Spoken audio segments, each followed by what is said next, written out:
It is the greatest mystery in modern aviation history.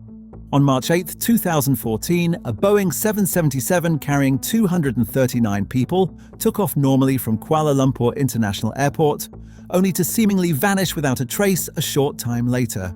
Even years after its departure, the aircraft still has not been found, and everyone keeps wondering what the hell happened to this plane. The whole thing was so unbelievably mysterious, so the wildest theories spread quickly. Was Flight MH370 abducted by aliens? Was it swallowed by a black hole? Or was the aircraft secretly shot down over a military base? But today, almost 12 years later, the mystery seems close to being solved thanks to cutting-edge forensics, new data analysis, and a fleet of underwater robots. Only one final puzzle piece is still missing: the wreck itself. In this video, we will show why the disappearance of Flight MH370 was probably not an accident, how investigators reconstructed its route, and why the latest search for the wreck is the most promising chance yet to bring the full truth to light. To understand why we are now so certain that the mystery is almost solved, we first have to look closely at the exact moment the aircraft disappeared. Flight MH370 departed Kuala Lumpur completely routinely and was supposed to fly to Beijing.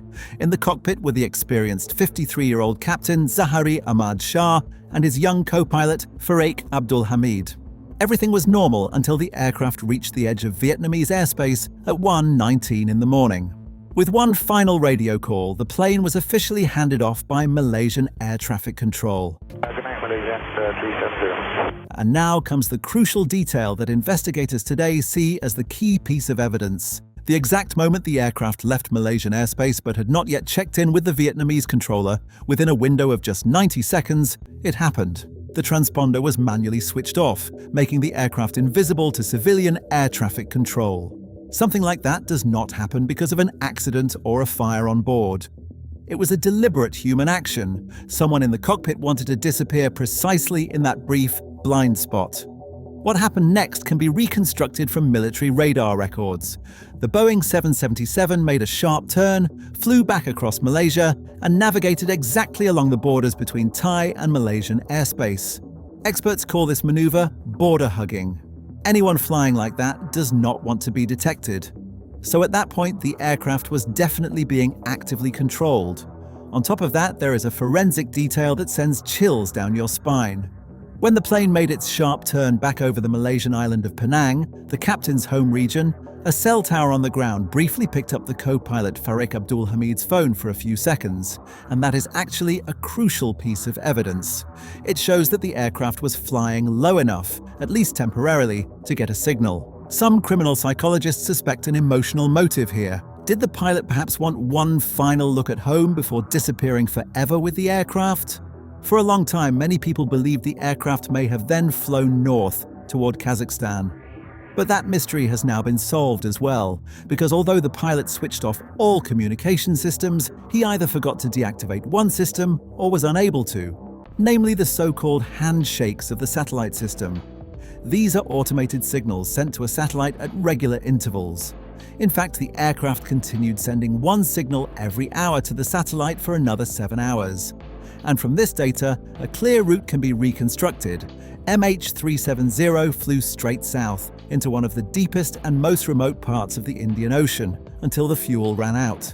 And we do not just have data to support this sequence of events, we now also have physical evidence. For a long time, nothing was found, but then the ocean washed the truth onto the shore. More specifically, it first washed up on the beach of La Réunion. A so-called flaperon, a part of the aircraft's wing, was found there.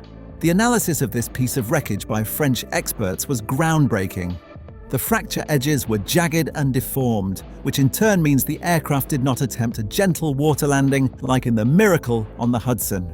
Instead, the Boeing slammed into the water at high speed and with brutal force. More aircraft parts, including part of the horizontal stabilizer, an engine cowling, and a flap, were later washed ashore in Mozambique, South Africa, Mauritius, and Tanzania. But why did the crash happen? For years, investigators were split into two camps. Camp 1 believed in the so-called hypoxia theory. They assumed that a technical malfunction caused the cabin pressure to drop.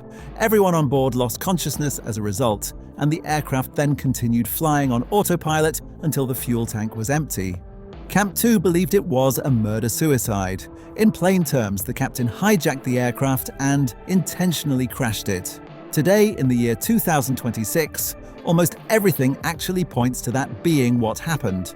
The case against an accident is overwhelming because an unconscious pilot cannot fly complex zigzag patterns around national borders, and he cannot switch off systems either. But the most damning piece of evidence came from the flight simulator Captain Zahari had at home. Investigators were able to recover deleted data, and what they found makes your blood run cold. Weeks before the disappearance, the pilot had programmed and practiced a route. It led from Kuala Lumpur across the Strait of Malacca and deep into the southern Indian Ocean, ending exactly where the fuel would run out. It was essentially a dry run for mass murder. The pilot is also said to have been depressed and to have had marital problems. So by now we can say with fairly high confidence that the disappearance of flight MH370 was a deliberate act. The mystery is no longer how the aircraft disappeared, but where it lies. And that brings us to the present day and perhaps the greatest hope there has ever been. After the search for the wreck had been suspended for years, it has been resumed since 2025. The American company Ocean Infinity has struck a new deal with the Malaysian government. The agreement is based on a no-cure, no-fee arrangement, which means the company only gets paid around $70 million, by the way, if it actually finds the wreck. So the full financial risk lies with the company, and Ocean Infinity would never have agreed to that condition if it were not absolutely confident it could find the aircraft. To maximize its chances of success as quickly as possible, Ocean Infinity has upgraded massively. Instead of using ships that tow sonar equipment behind them, as in previous searches, the most advanced technology in the world is now being deployed. The new Armada 8605 search vessels carry an entire fleet of autonomous underwater vehicles, the so-called Hugin 6000. These futuristic robots operate completely independently at depths of up to 6,000 meters. But the real game changer is their new technology, HISAS sonar. Earlier sonar systems often showed the seafloor only vaguely and at an angle. The images looked a bit like shining a flashlight into fog. If the wreck was lying behind rocks or inside a crevice, conventional sonar technology would never have been able to detect it. But HISAS sonar changes that completely because it delivers almost photorealistic images of the seabed, making even small details visible.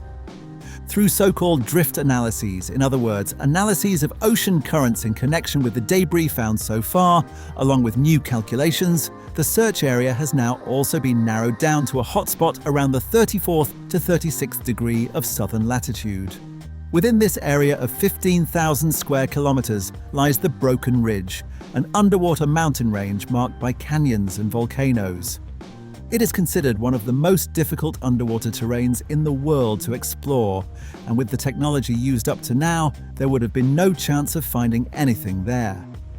To put that into perspective, we are talking about a landscape as rugged as the Alps, but lying thousands of meters underwater.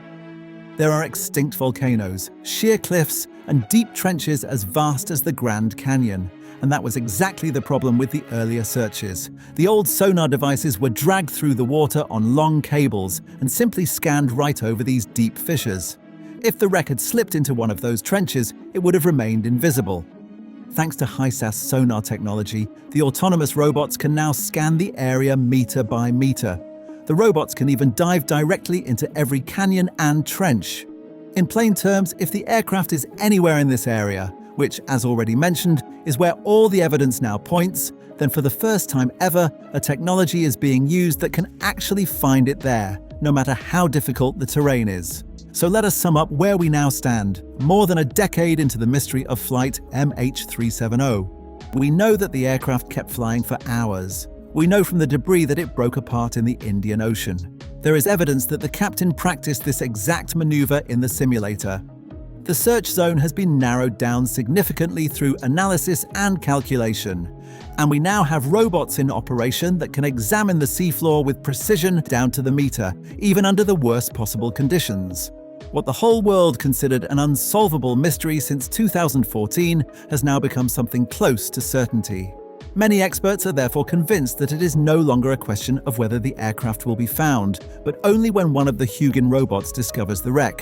What do you think? Will we actually see the long-awaited images from the ocean floor in the coming months? And what is the craziest theory about the disappearance that you have heard over all these years? Write it in the comments. If you found this video interesting, leave a like and subscribe. Thanks for watching.